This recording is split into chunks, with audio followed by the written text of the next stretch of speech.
La microhistoria aborda la comprensión de los grandes acontecimientos del pasado a través de estudios locales, de aspectos parciales o de personas que quizás no han tenido una posición especialmente relevante.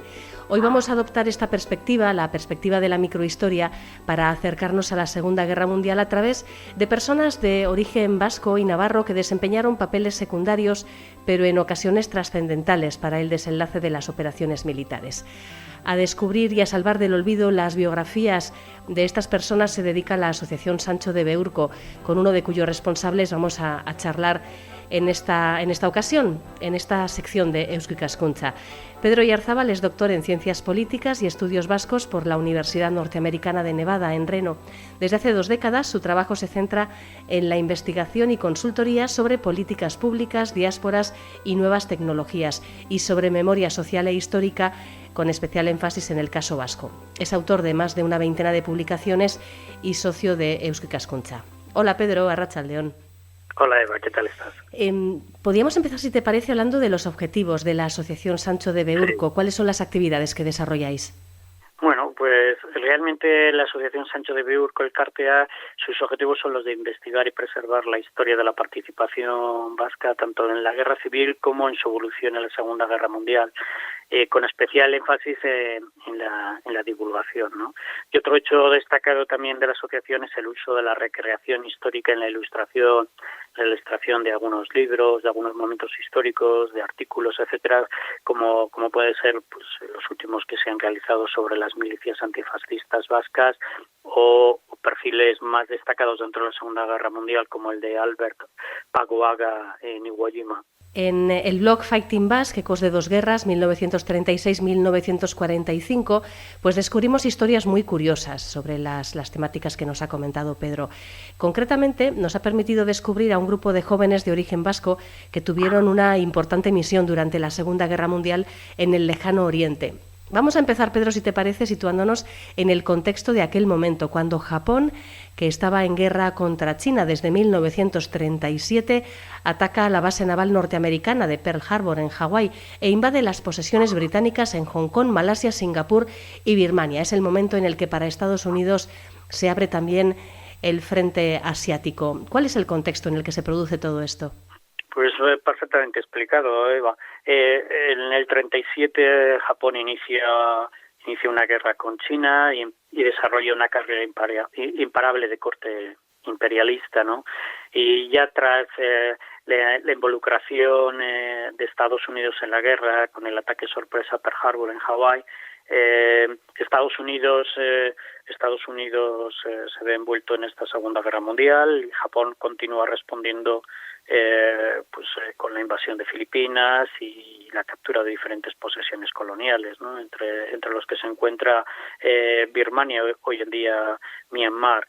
El ataque a Pearl Harbor pues respondía a Estados Unidos en su ayuda logística a China, y Holanda y el Reino Unido, que inician un bloqueo también del petróleo a Japón. Y Japón no se ve más que obligado a lanzar este ataque en diciembre del 41 y continúa después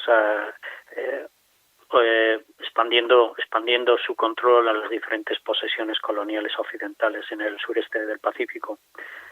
Birmania tenía una importancia, pues capital, como plataforma para abastecer China, que recordamos estaba invadida por Japón, y también para el suministro de materias primas esenciales para Occidente. ¿Cuál era el valor geoestratégico de lo que hoy en día es Myanmar? Bueno, realmente Birmania, con la invasión de Birmania, ¿no?, cae en abril del 42, se inicia lo que se denomina el Gran Teatro de Operaciones Militares de China, Birmania, India, y es la gran guerra olvidada de la Segunda Guerra Mundial, y no podemos olvidar que casi cerca de 4 millones de chinos y japoneses, soldados chinos y japoneses, perdieron la vida, y entre 10 a 25 millones de civiles chinos murieron. La invasión de Birmania por parte de Japón tenía 2 objetivos muy claros. Uno era la obtención del caucho natural. El 90% de toda la producción del caucho natural crecía en un radio de 15 grados de Singapur, que también caería en manos japonesas, ¿no? El segundo objetivo, como has mencionado, era cortar los suministros a China que se realizaban a través de la famosa carretera de Birmania, que se construyó en el 38, y que tenía una longitud de unos 1.154 kilómetros entre Rangún y la provincia de Yunnan en China. Y a raíz de la caída de Rangún en marzo del 42, la única alternativa que tenían para salvar a China en su lucha contra el invasor japonés era el establecimiento de un puente aéreo, el famoso puente aéreo entre Asan, la India, y Kuning, en esta provincia de China de Yunnan, y atravesando el extremo oeste del Himalaya, una ruta de unos 800 kilómetros, y es en la que nosotros contextualizamos la participación vascoamericana en la Segunda Guerra Mundial en este pequeño artículo del blog de Ecos de dos Guerras. El sendero de aluminio, ¿por qué se le llamaba así?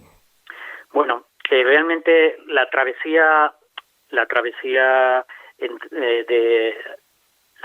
del extremo oeste del Himalaya fue bautizado por los propios pilotos aliados como la Joroba, ¿no?, de Hump, y que fue inaugurada en abril del 42. Pero tristemente fue también conocida como el Sendero del Aluminio por los restos de aviones a lo largo de la ruta, debido a los numerosos accidentes aéreos que tuvieron. Bueno, vamos a conocer a los protagonistas de esta historia que nos contáis en el blog. 4 jóvenes norteamericanos de origen vasco que participaron en una gran operación militar atravesando en aviones la muralla del Himalaya. ¿Quiénes fueron? Bueno, son 4 jóvenes espectaculares como el resto de esta generación, ¿no? Fueron protagonistas de un hecho histórico, quizás uno de los más importantes en la historia contemporánea, como fue la Segunda Guerra Mundial, ¿no? De casualidad, estos 4 jóvenes que hemos identificado en nuestro proyecto de investigación sobre la participación vascoamericana bajo la bandera estadounidense, venían los 4 del condado de Humboldt, en Nevada. Eran euskaldunes, de padres inmigrantes, y tenemos a 2 nacidos en la misma localidad en 1919, como son los sargentos Santiago Arriola Onaindia, que voló unas 100 veces a través del Himalaya, o Joseph Malasechevarría Plaza, que recibió incluso la estrella de bronce por su participación en la guerra, y más aún teníamos a Domingo Arangüena Bengoa. Tomó parte en la búsqueda de los tripulantes desaparecidos sobre la cordillera Himalaya. Se estima que las pérdidas fueron de casi de 1.700 tripulantes y pasajeros y unos 600 aviones. Unos 1.200 de todos estos pudieron ser rescatados gracias a la labor emprendida por el alto mando mayor de Estados Unidos, y entre ellos participó en esta búsqueda Domingo Arangüena. Y por último tenemos al sargento John Montero Videgaray, que era un artillero del avión B-29, el Stockett Rocket del mítico capitán Marvin Stockett, y desgraciadamente desapareció sin dejar rastro en el Himalaya en junio de 1944 y falleció a los 22 años de edad. Bueno, y esta es más o menos la historia de estos cuatro chicos, que en nuestra investigación, que todavía sigue en curso, se inició hace casi 5 años. Todo lo que era la exploración de la participación nos ha llevado a estimar posiblemente entre 1.100 a 1.300 jóvenes de origen vasco participaron en la Segunda Guerra Mundial bajo el mando de Estados Unidos durante todo el conflicto. Lo que intentamos hacer ahora es divulgar a través de este blog y de otro tipo de redes y páginas web el avance de la investigación. Mientras vamos hallando diferentes historias, vamos intentando contextualizarlas tanto de sus familias como de ellos mismos en diferentes frentes de guerra y demás, ¿no? Entonces, lo interesante de esto es que estamos ahondando en el conocimiento de un hecho que se desconocía. Había habido estudios anteriores, desde pongamos los años 80 y demás, que hablaban sobre la participación vasca en la Segunda Guerra Mundial, en el frente de Estados Unidos o con Estados Unidos se identificaban unos 90. A día de hoy, pues lo dicho, tenemos cientos de ellos identificados. Lo interesante de todo esto es que nos está dando una luz, proyectando una luz en un sitio bastante oscuro, y tanto en el ámbito de la historia militar como en la microhistoria que hacías referencia al principio de la conversación, de estos relatos de familia, de estos relatos personales, en el cual vamos a poder ser capaces de estudiar a una generación entera de familias y de migrantes vascos que hicieron de su hogar Estados Unidos, ¿no? Y lo interesante va a ser poder comparar a través del alistamiento de estos jóvenes. El alistamiento era obligatorio, con lo cual en la mayoría de todos los casos, en cualquier familia de origen vasco que residía en Estados Unidos, tuvieron que alistarse. Y a través de estos alistamientos vamos a conocer a un montón de familias y vamos a poder hacer estudios comparativos a través de todo el país sobre una generación, la generación de sus padres emigrantes, pero también la generación de ellos, de cómo se incorporan a Estados Unidos. En esta operación de Myanmar, en la que recordemos participaron Domingo Arangüena, Josep Echevarría, Santiago Arriola y en la que John Montero perdió la vida, ¿qué influencia tuvo en la Guerra Mundial en el Pacífico? Porque puede parecer un hecho aislado, pero seguramente desde el punto de vista geoestratégico, militar, no fue algo baladí, no fue una batalla en un momento dado sin importancia. Sí, a pesar del coste humano y de aeroplanos, el cual fue muy alto, se estima que el 81% de todos los suministros y de personas que entraron en China lo hicieron a través de esta ruta aérea, ¿no? Desde el sendero de aluminio. Con lo cual lo que supuso fue que la resistencia contra Japón continuase a pesar de todo. Y todos los recursos que Japón tenía que estar constantemente dedicando al frente de China no lo podía dedicar a otros frentes, y por eso el frente aliado, los triunfos aliados en el frente del Pacífico continuaban. Los suministros y soldados empleados en China no podían ser trasladados al Pacífico, lo que permitió al final una victoria aliada en todo lo que es el teatro de operaciones del Pacífico impresionante, ¿no? Y yo creo que ahí es el sacrificio de todas estas personas, realmente facilitó que Japón no pudiese emplear tantos recursos en un solo frente, tuviera que dividir los recursos en dos frentes, facilitando al fin y al cabo la victoria aliada en el teatro de operaciones del Pacífico. La verdad es que para situarnos en esa batalla concretamente, bueno, en esa ofensiva, en ese esfuerzo que duraría un tiempo, imagino, hay que pensar que aquellos aviones volaban sin radar, que no tenían una comunicación estable, que los pilotos tenían que superar alturas sin apoyo logístico pues tremendas. Así que en aquellas condiciones y con la aviación japonesa acechando, podemos decir que eran operaciones de muy, muy alto riesgo. Sí, el coste humano fue tremendo. Sí, el coste humano fue tremendo y el coste material, indudablemente.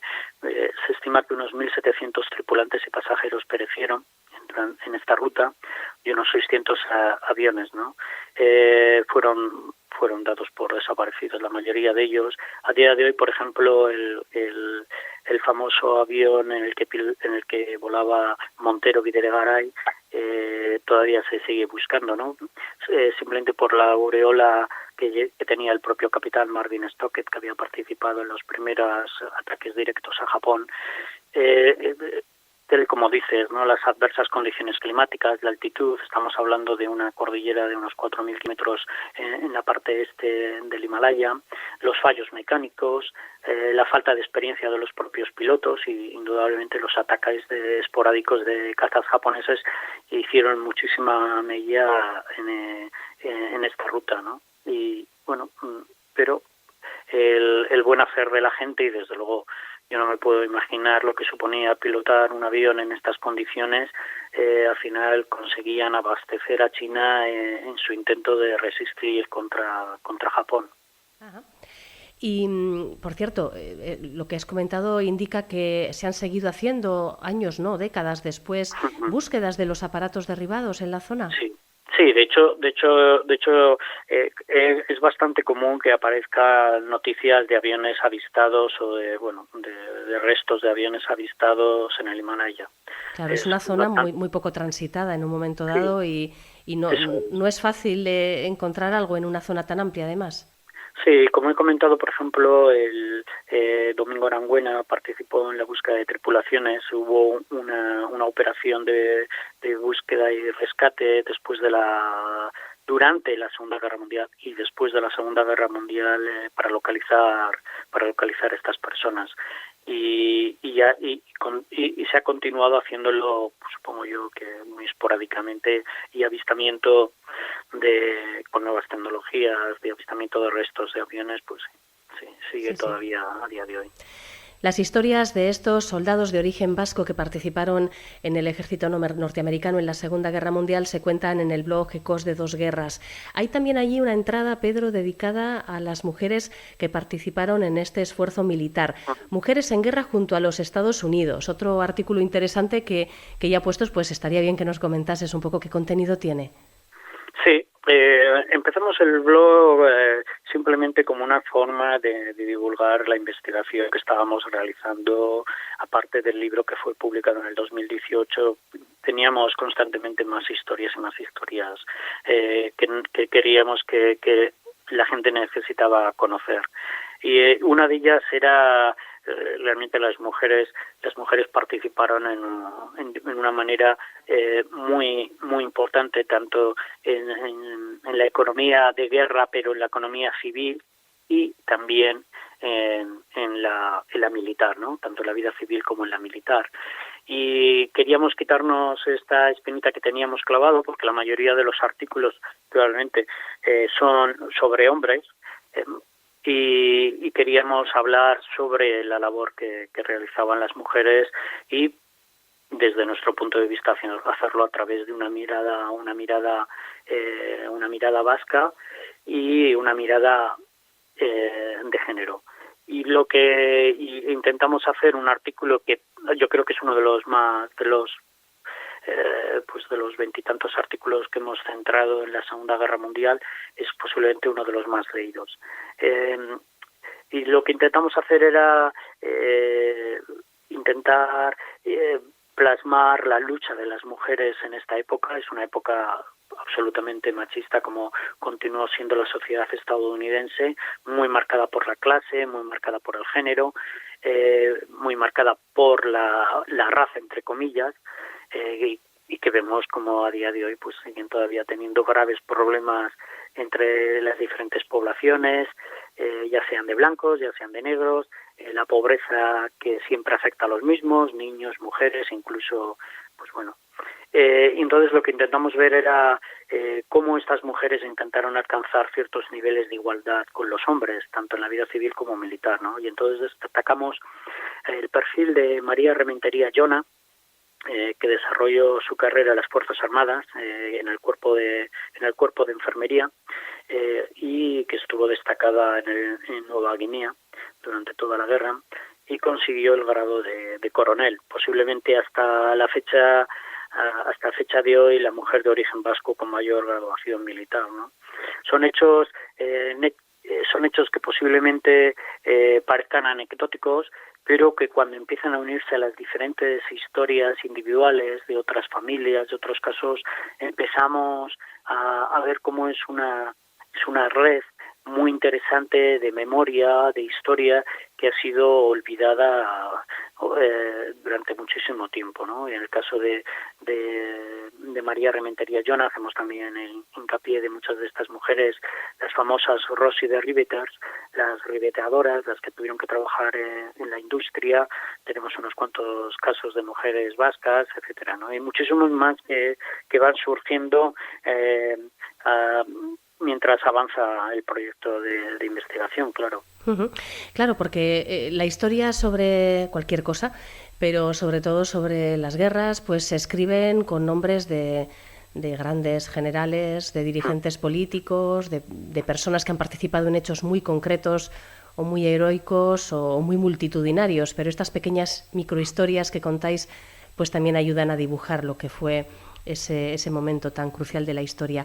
Y por cierto, Pedro, una última cuestión. ¿De dónde sacáis toda la documentación para conseguir entresacar tanto detalle? Bueno, es una investigación sistemática que, como he comentado, se inició ya hace 5 años, en la cual tenemos diferentes bases de datos, tanto de historia militar, historia familiar, genealogías. Nos centramos muchísimo en la prensa local de la época, en todo tipo de... Al final manejamos 5 o 6 diferentes bases de datos para perfilar una de estas microhistorias individuales y familiares, ¿no? Realmente es una labor que lleva muchísimo tiempo, pero es una labor realmente satisfactoria. Una vez que vamos primero a todos los registros de alistamiento militar, condado por condado, estado por estado en Estados Unidos, y empezamos a comprobar los apellidos de todas estas personas, ¿no? Indudablemente, si encuentras un Malas Echeverría, pues posiblemente sea vasco.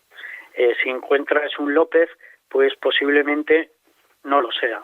Pero, de cualquier manera, seguimos al López hasta ver si es de origen vasco o no. Cuanto al origen vasco, solo llegamos hasta los abuelos emigrantes. Creemos que con los abuelos emigrantes tuvieron una transmisión cultural, identitaria, de lengua, etcétera, dentro del propio hogar familiar, ¿no? Y con esto lo que hacemos es, una vez que ya hemos identificado a las personas, empezamos a hacer indagaciones genealógicas de todo tipo, basándonos en todo tipo de fuentes primarias y secundarias para poder desarrollar la historia del individuo, de sus padres o sus abuelos, en el caso de que sus abuelos fueran emigrantes, y el desarrollo de toda su vida durante la guerra, desde los archivos militares, personales, etcétera, fotografías, todo tipo de documentación.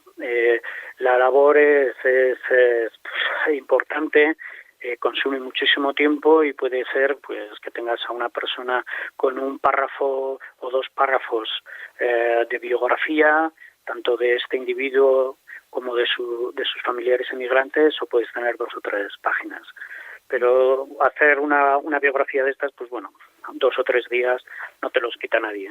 Entonces, bueno, lo que intentamos hacer es desentrañar todas estas historias, traer todas estas hojas sueltas de la historia vasca que pulula por tantos sitios en este planeta, y para juntarlas todas en un pequeño libro y poder mostrar una historia muchísimo más diversa, una historia muchísimo más plural, una historia vasca que va más allá de nuestras fronteras y que nos permite, como ahora mismo en el caso de Fighting Basque, del proyecto de investigación sobre la participación vasca en Estados Unidos, nos permite hacer unos grandes análisis sociodemográficos, educacionales, económicos, sobre esta generación, ¿no? No solo nos interesa el hecho de lo vasco por haber participado en este conflicto bélico, sino nos interesa es conocer todo el contexto socioeconómico de esta familia, desde que emigran, saber de dónde emigran, hacia dónde emigran, cuál es el trabajo que desarrollan, cuál es su evolución económica, social, y cómo esta familia se van integrando en la propia sociedad americana, teniendo en cuenta que uno de los grandes procesos de nacionalización en el mundo americano es lo militar, es exclusivamente lo militar. Sí. Y entonces es un reto que nos hemos propuesto, es un reto que satisfactoriamente lo estamos llevando a buen puerto, y bueno, bien, pues de 80 o 90 personas que se solían identificar en los libros de historia, personas que habían participado con los aliados en Estados Unidos en la Segunda Guerra Mundial, pues a día de hoy estamos hablando de que tenemos a cientos, no solo de individuos, sino cientos de familias, ¿no? Una vez que conectemos todos los puntos nos va a salir un mapa mucho más bonito, más visible sobre lo que es la historia de la inmigración vasca, la historia del asentamiento vasco en Estados Unidos. El proyecto de investigación se llama Fighting Basque y se puede encontrar toda la información que han publicado al respecto en la página web fightingbasque.net, luego la enlazaremos también en nuestro audio en nuestra página web, y el blog Fighting Basque, Ecos de dos guerras 1936-1945, es donde Pedro Iarzábal y el resto de socios de la Asociación Sancho de Beurco, que están realizando esta investigación, van recogiendo pues las nuevas historias que van sumando, porque claro, el libro titulado del mismo modo se publicó ya en 2018 y bueno, pues seguís entresacando muchas más historias. Entonces, hasta que haya un segundo libro o una segunda entrega, me imagino, el blog es una buena forma de conocer estas microhistorias de la Segunda Guerra Mundial. Muy bien, Pedro, pues gracias y nada, a seguir investigando. Ya nos contaréis algunas más de vuestros descubrimientos. Un saludo.